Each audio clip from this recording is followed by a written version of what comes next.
नमस्कार प्रिय विद्यार्थियों, स्वागत आप सभी का हमारे YouTube चैनल पर। साथियों, जैसा कि आपके कमेंट्स मुझे बार बार देखने को मिल रहे थे, यहाँ तक कि कुछ विद्यार्थियों ने तो हमारे टेलीग्राम चैनल पे भी मैसेज किया है और उसमें सभी विद्यार्थियों का एक ही मत था। लगभग हम अधिकांश प्रतिशत की बात करें तो सभी विद्यार्थियों का एक ही प्रश्न था कि सर आप एक बार हमें शब्द विचार फिर से समझाने का प्रयास करें। तो हमने विद्यार्थियों के इन प्रश्नों का जो जवाब देने का निर्णय लिया, फैसला लिया है कि हम विद्यार्थी के हित के लिए अति शीघ्र, यानी अति शीघ्र से मतलब कि आज हम उसी एपिसोड के साथ में आपके सामने फिर से हाजिर हुए हैं। तो साथियों, जो भी हमारा एपिसोड होता है वो विद्यार्थी हित में होता है और आज हम उसी बिंदु को लेकर जिक्र करेंगे, जैसे कि आप लोग देख भी रहे होंगे मेरे पीछे, जिस बारे में आपने बार बार कमेंट हमने की थी, मतलब कमेंट लेकर आप बराबर आगे बढ़ रहे थे, उसी बिंदु के बारे में हम जिक्र करने वाले हैं। तो आज का बिंदु हमारा है शब्द। शब्द सबसे पहले बात करें तो किसे कहेंगे? दो वर्णों के सार्थक मेल को शब्द कहते हैं। ये बात आप अच्छे से जानते हैं। दो वर्णों का मेल होना चाहिए, लेकिन मेल विद्यार्थी सार्थक होना चाहिए। जैसे देखो कहे मैं ले, ये तीन वर्ण है और इनसे मिलकर एक शब्द बना कमल। कमल शब्द अपने आप में सार्थक होता है। फिर दूसरा प्रश्न हमारे पास आया निकल के, अर्थ के आधार पर भाषा की सबसे लघुतम इकाई क्या होती है? तो वो भी शब्द होती है। अर्थ के आधार पर भाषा की सबसे लघुतम इकाई शब्द होती है। फिर हम बात करेंगे साथियों वर्गीकरण को लेकर, और वर्गीकरण किसका पढ़ेंगे? वर्गीकरण किसका पढ़ेंगे? शब्दों का पढ़ेंगे। यहाँ पे वर्गीकरण शब्द भी दो शब्दों से मिलकर बना है, वर्ग और इसमें एक कर्ण है। साथियों, वर्ग का हम कर्ण मतलब इसके उदाहरणों के बारे में समझेंगे, इसके पूरे तमाम बारीकियों के बारे में हम इसका समझने का प्रयास करेंगे। तो इसके वर्गीकरण में हम सबसे पहले देखते हैं कि व्युत्पत्ति, रचना या बनावट के आधार पर शब्द के तीन भेद होते हैं। कितने भेद होते हैं? तीन भेद होते हैं, जिसमें सबसे पहला रूढ़ शब्द होता है, फिर यौगिक शब्द होता है और फिर योगरूढ़ शब्द होता है। ऐसे व्युत्पत्ति, रचना या बनावट के आधार पर शब्द के तीन भेद होते हैं। जिसमें रूढ़ शब्द क्या होते हैं, हम रूढ़ के बारे में बारीकी से जिक्र कर लेते हैं कि रूढ़ उन्हें कहेंगे जो परंपरा के अनुसार चले आ रहे हैं। परंपरा से मतलब है कि जैसे हमारे बड़े बुजुर्गों के बोलचाल के जो शब्द थे ना, जिनका कोई व्युत्पत्ति उनके मतलब उत्पन्न होने का, उनके किसी भाषा कोश का हमें कोई जानकारी नहीं है, तो उन्हें हम रूढ़ शब्द कहते हैं। जैसे दादाजी ने जिन शब्दों का प्रयोग किया, देखे देखे पिताजी ने भी किया, फिर पिताजी से आज हम भी करते आ रहे हैं, तो ऐसे शब्दों को हम रूढ़ शब्द कहते हैं। फिर बात करें यौगिक शब्द की, तो यौगिक शब्द किसे कहेंगे? कि जो योगरूढ़ से बढ़कर मतलब जिनका अपना एक अर्थ होता है और जिनको हम टुकड़ों में खंडित कर सकते हैं, विभाजित कर सकते हैं, ऐसे शब्दों को योगरूढ़ शब्द कहते हैं। और इनकी उत्पत्ति का भी स्रोत हमें ज्ञात होता है। इनका हम अलग अलग अर्थ भी देखें तो मतलब अर्थ की दृष्टि से भी ये सार्थक होते हैं, तो इन्हें हम कहते हैं साथियों यौगिक शब्द। फिर योगरूढ़ की बात करें तो योगरूढ़ हम उन्हें कहेंगे कि जिन शब्दों का अपनी उत्पत्ति का स्रोत भी पता होता है, इनके खंडन भी हम कर सकते हैं, लेकिन खंडन करने पर ये मूल शब्द के अर्थ से रूढ़ होकर और कोई अन्य अर्थ निकालते हैं, मतलब तीसरा ही अर्थ निकालता है, तीसरे अर्थ की ओर इंगित करते हैं, इन्हें हम योगरूढ़ शब्द कहते हैं। ये हमारे तीन प्रकार के शब्द थे, व्युत्पत्ति, रचना या बनावट के आधार पर। इसके बाद में हम उत्पत्ति या स्रोत के आधार पर बात करें तो उत्पत्ति या स्रोत के आधार पर शब्द के चार भेद होते हैं। कितने भेद होते हैं? चार भेद होते हैं, जिसमें सबसे पहला होता है तत्सम शब्द, तद्भव शब्द, देशज और विदेशज।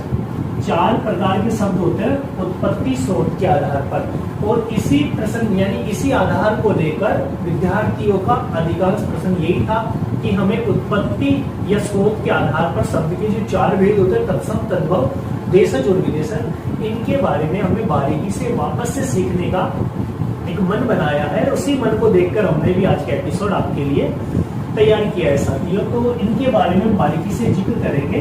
तो आगे बढ़ते हैं। एक बार रूप परिवर्तन के आधार पर शब्द के भेद दो होते हैं। रूप परिवर्तन के आधार पर शब्द के दो भेद होते हैं। एक का नाम होता है विकारी और एक का नाम होता है अविकारी। विकारी किसे कहेंगे? कि जो शब्द अपने लिंग, काल, वचन के अनुसार बदल जाए वो तो विकारी, और लिंग, काल, वचन के अनुसार ना बदले तो अविकारी। यहाँ विकारी शब्दों को चार भागों में विभाजित किया जाता है। एक का नाम संज्ञा, दूसरे का नाम सर्वनाम, तीसरा विशेषण और चौथा कौन सा होता है? क्रिया होता है। साथियों अविकारी को 5 भागों में विभाजित किया जाता है, जिसमें क्रिया विशेषण, समुच्चय बोधक अव्यय, संबंध बोधक अव्यय, विस्मयादि बोधक अव्यय। अविकारी का दूसरा नाम अव्यय भी होता है, जो मैं बार बार बोलने में प्रयोग कर रहा हूँ। अव्यय अविकारी होता है, इसका दूसरा नाम है। तो ये 5 प्रकार के होते हैं। इसमें एक अंतिम निपात होता है। ये निपात क्या होते हैं? ये निपात साथियों ऐसा मतलब वाक्य में जब इसका प्रयोग करते हैं, मतलब कोई वाक्य जो है वो बिल्कुल साधारण है, और उस वाक्य में यदि हमें बल देना है, किसी बात का एक सुनिश्चित करना है कि भाई ये होके रहेगा, या इस बात में किसी मुद्दे को बल दिया जाता है, या मतलब समझाने का एक गहन बारीकी से या जोर के साथ उस वाक्य को यदि हमें प्रकट करना होता है, तो उस वाक्य में हम निपात का प्रयोग करते हैं। जैसा आप समझेंगे कि जैसे मैंने कहा कि वह कल जाएगा, वह कल जाएगा। अब यहाँ आप देख रहे हो कि एक साधारण वाक्य है, यानी वह कल जाएगा। तो साथियों इतना कोई इसमें बल का प्रयोग नहीं हुआ कि वह कल जाएगा, एक नॉर्मल साधारण बात है कि हाँ सब कल वो जाएगा। लेकिन यहाँ निपात का प्रयोग कर दूं मैं कि वो कल ही जाएगा, वो कल ही जाएगा। तो यहाँ पे विद्यार्थी देखो बात में थोड़ा बल है, दबाव है कि वो कल ही जाएगा। तो ऐसे शब्द कहलाते हैं क्या? निपात। खैर इनके बारे में हम विस्तार से चर्चा करने वाले हैं आगे। अर्थ के आधार पर शब्द के भेद कितने होते हैं? तो अर्थ के आधार पर शब्द के भेद 2 होते हैं, जिसमें एक सार्थक होता है, एक निरर्थक होता है। सार्थक शब्द किसे कहते हैं?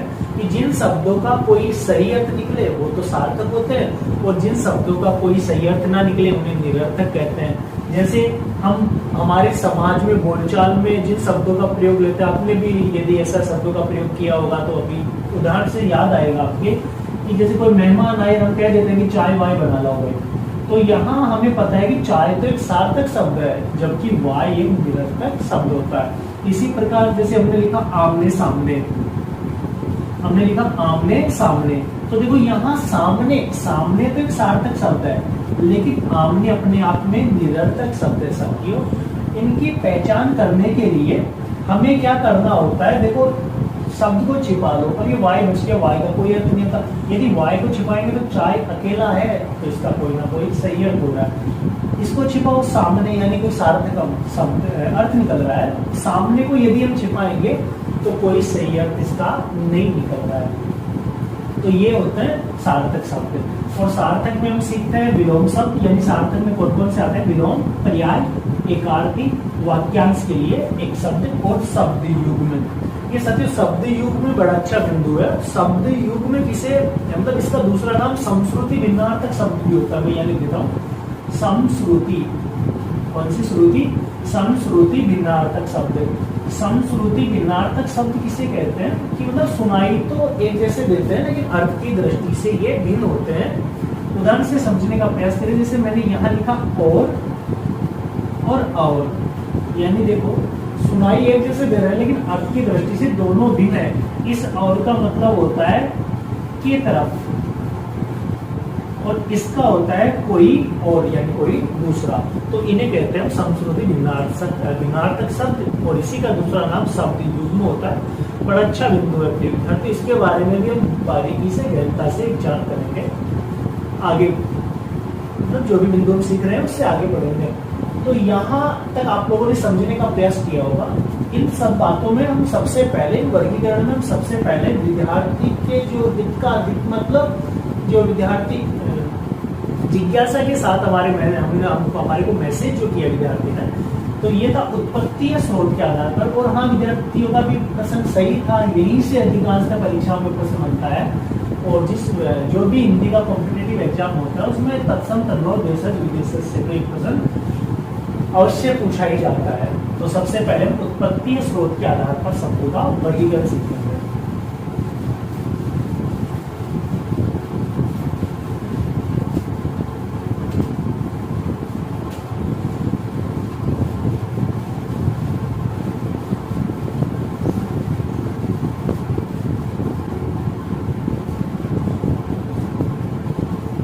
पहला वर्गीकरण हम सीखेंगे उत्पत्ति या स्रोत के आधार पर।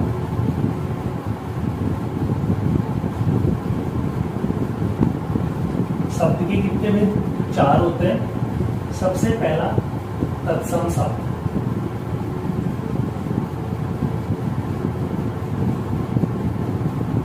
फिर तद्भव होता है। तत्सम और तद्भव हम एक साथ समझते हैं। तद्भव शब्द, देखो तत्सम शब्द किसे कहते हैं? कि संस्कृत भाषा के वे शब्द, जैसे हम बात करें तो हमारी हिंदी की जननी कौन है? संस्कृत है, और इसे मूल भाषा और देव भाषा भी कहते हैं। विद्यार्थियों, संस्कृत से हिंदी का विकास हुआ है, तो वो धीरे धीरे जैसे वैदिक लौकिक हुई, फिर उसके बाद में हम बात करें पाली भाषा का था, पाली से प्राकृत आई, अपभ्रंश आई, फिर सोरसेनी अपभ्रंश हुआ, अवहट, इन सब तमाम भाषाओं से गुजरकर हिंदी का उद्भव हुआ है।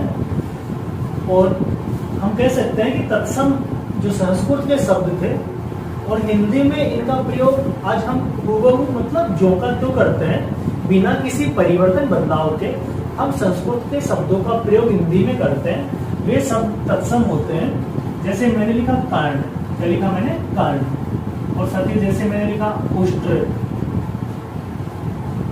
हमने लिखा पर्ण, क्या लिखा मैंने? पर्ण। ये संस्कृत के शब्द है। और तद्भव इसका उल्टा होता है, तद्भव इसका विपरीत होता है कि संस्कृत के शब्द कुछ हिंदी में बदलकर जिनका प्रयोग होता है, मतलब संस्कृत भाषा के ये शब्द जिनका प्रयोग हिंदी भाषा में थोड़ा बदलकर किया जाता है या करते हैं, तो उन्हें तद्भव कहते हैं। बदलने से मतलब है जैसे कर्ण तत्सम है तो इसको तद्भव में कान कहेंगे, क्या कहेंगे? कान कहेंगे। उष्ट्र जैसे हम बात करें संस्कृत का तत्सम शब्द है, तो यहाँ हिंदी में तद्भव क्या होगा? ऊंट होता है। क्या होता है? ऊंट होता है।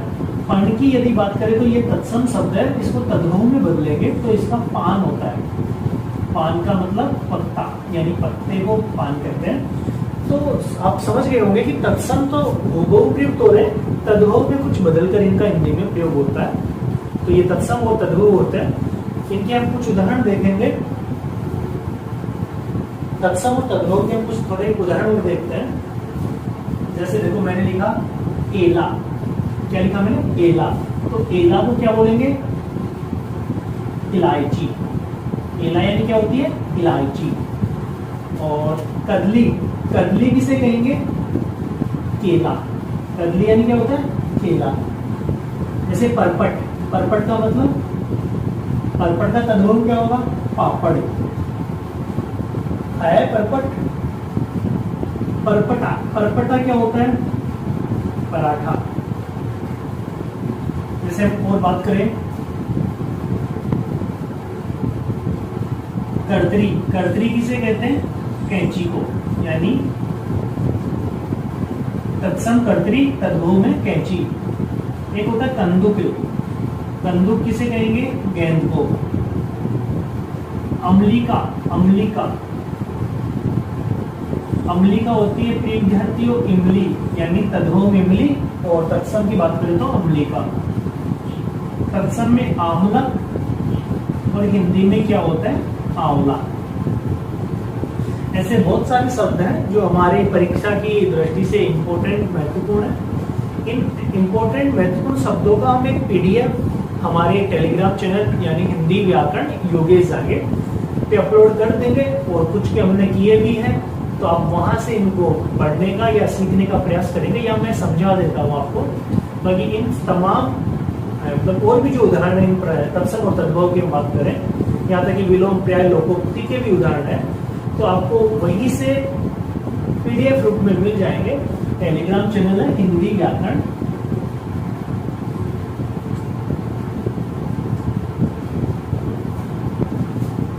योगेश जागे। यानी आप इस टेलीग्राम से भी हमसे जुड़ सकते हैं। इनको ज्वाइन करेंगे तो आपको तमाम जानकारियां और उनका पीडीएफ यानी वीडियो यहाँ पे, प्रश्नावली वहां पे मिलेगी आपको, तो आप यहाँ से भी जुड़ सकते हैं। अच्छा, इसमें यूट्यूब का जो अपना लिंक चैनल का नाम है सेम वही हमारे टेलीग्राम का नाम है, ठीक है। तो यहाँ तक के लिए इतना ही। अब परीक्षा में प्रश्न कैसे पूछा जाता है? परीक्षा में प्रश्न कैसे पूछेगा? तो देखो परीक्षा का एक प्रश्न हम देखते हैं।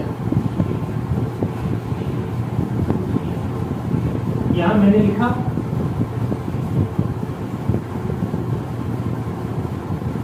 चंचू,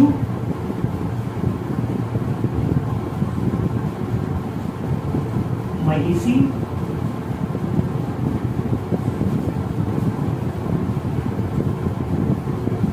कपड़ा, और एक लिखते हैं हम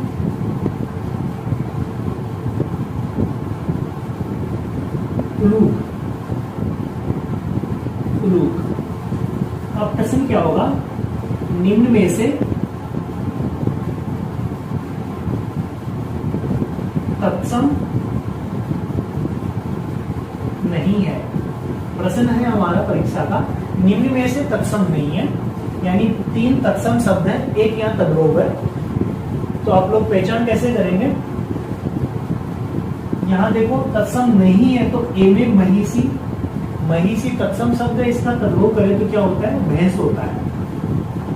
फिर प्रिय विद्यार्थी चंचू की यदि बात करें तो चंचू तत्सम है, हिंदी में इसे चोंच कहते हैं। क्या कहते हैं, चोंच। उल्लूक का मतलब उल्लू होता है, उल्लूक तत्सम शब्द है जबकि उल्लू तद्भव है। और कपड़ा यहाँ पे पहले से तद्भव है, और हमने इधर लिखा भी होगा करपट। करपट यानी कपड़ा होता है, कपड़ा का तत्सम यदि बनाए तो क्या होता है, करपट होता है। तो यहाँ पे कपड़ा पहले से तद्भव है, इसका मतलब तत्सम नहीं है, तो यही नहीं है, बाकी तीनों तो क्या थे, तत्सम थे। ऐसे हमारे परीक्षा में प्रश्न बनता है। फिर इसके बाद में हम जिक्र करते हैं देशज शब्द को लेकर।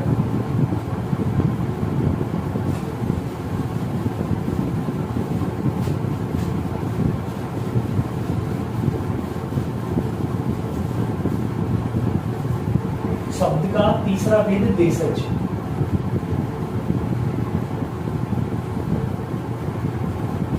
देशज शब्द, देशज शब्द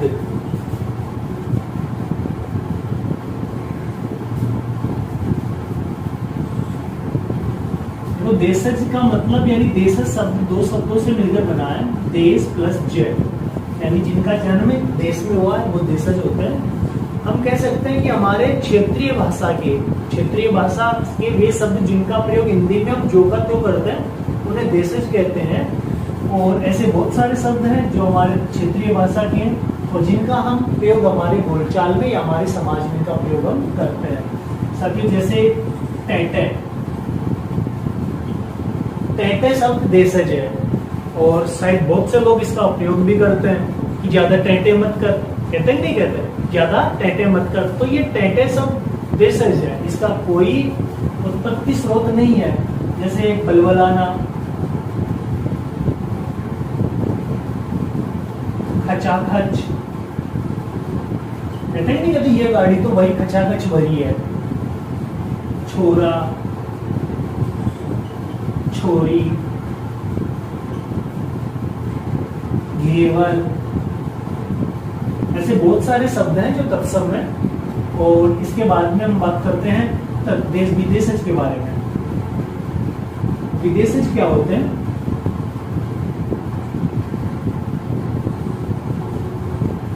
विदेशज उन्हें कहेंगे कि विदेशी भाषा के वे शब्द जिनका प्रयोग हिंदी में जो का त्यों कर लिया जाता है। यानी देखो विदेशज शब्द भी 2 शब्दों से मिलकर बना है, विदेश प्लस जेड, यानी जिनका जन्म कहाँ हुआ, विदेश में।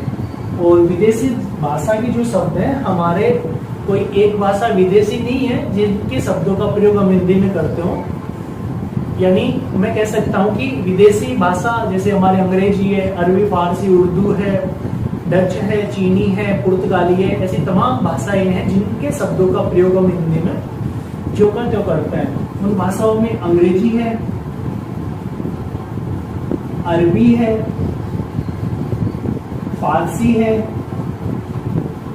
उर्दू, पुर्तगाली, ऐसी बहुत सारी भाषाएं हैं जिनका प्रयोग हिंदी में होता है, जिनके शब्दों का प्रयोग हिंदी में होता है। जैसे हम अंग्रेजी में कह देते हैं बहुत से बार कि कलर, अलमारी, स्कूल, बस, तो ये सब क्या है, हॉस्पिटल, कॉलेज, डॉक्टर, ये सब अंग्रेजी के तो है तो विदेशी, तो इनको विदेशी शब्द कहे जाते हैं। अरबी भाषा के हो गए, जैसे हम बात करें इज्जत, इलाज, इश्क, ये आदि बहुत सारे शब्द अरबी भाषा के होते हैं। फारसी की यदि हम बात करें तो वकील, तारीख, दवा, जख्म, ये सब फारसी के। ऐसे उर्दू के पुर्तगाली के बहुत सारे शब्द हैं जो हमारे हिंदी में जिनका उपयोग होता है। इन तमाम इंपॉर्टेंट महत्वपूर्ण शब्दों का हमने एक अच्छा पीडीएफ बनाया है और ये हमारे टेलीग्राम चैनल को आपको अपलोड कर दिया जाएगा। तो आप वहां से जुड़े और ज्वाइन करेंगे तो आपको यहाँ समझाया गया है, उसी का पीडीएफ प्रश्नावली के साथ में टेलीग्राम पे मिल जाएगा, उपलब्ध हो जाएगा। ये था हमारा उत्पत्ति या स्रोत के आधार पर शब्द के भेद 4 होते हैं। लेकिन प्रिय विद्यार्थियों, एक संकर शब्द भी होता है। मैं यहाँ लिखता हूँ संकर शब्द। देखो मैंने संकर 2 प्रकार से लिखा है। तो यहाँ संकर शब्द कौन सा शुद्ध है? साथियों, शुद्ध की बात करें तो दोनों शुद्ध हैं, लेकिन अर्थ की दृष्टि से भिन्न भिन्न है। इनको हम कह सकते हैं शब्द युग्म या समश्रुति भिन्नार्थक शब्द। देखो संकर, इसका मतलब होता है मिश्रण। और इस संकर की यदि बात करें तो देवों के देव महादेव होते हैं। तो यहाँ शब्द के बारे में यदि हम संकर शब्द की बात करें तो यहाँ इस वाले यानी दंत से वाले सकार का हम प्रयोग करेंगे। तो संकर का मतलब मिश्रण होता है। तो ऐसे संकर शब्द हम उन्हें कहेंगे जो 2 भाषाओं से मिलकर जिन शब्दों का निर्माण हुआ है। कितनी भाषाओं से? 2 भाषाओं के शब्दों से, 2 भाषाओं के शब्दों से मिलकर जिनका निर्माण हुआ वे शब्द संकर कहलाते हैं। जैसे देखो मैंने लिखा जांचकर्ता, जांचकर्ता बोलते हैं, प्रयोग में लेते हैं। तो यहाँ क्या है कि जांच शब्द तो फारसी भाषा का है, और हम कर्ता शब्द की बात करें तो ये हमारे हिंदी भाषा का है। ठीक है। इसी प्रकार हम वर्षगांठ भी कहते हैं, वर्षगांठ। तो यहाँ देखो वर्षगांठ होती है, तो वर्ष शब्द तो हमारा संस्कृत का है, और गांठ शब्द हिंदी का है। कहते ना रही मन धागा प्रेम का, मत तोड़ो छिटकाए, टूटे से फिर ना मिले, मिले गांठ पड़ जाए। तो ये गांठ वो शब्द हमारा हिंदी का है। कौन सी भाषा का? हिंदी शब्द है।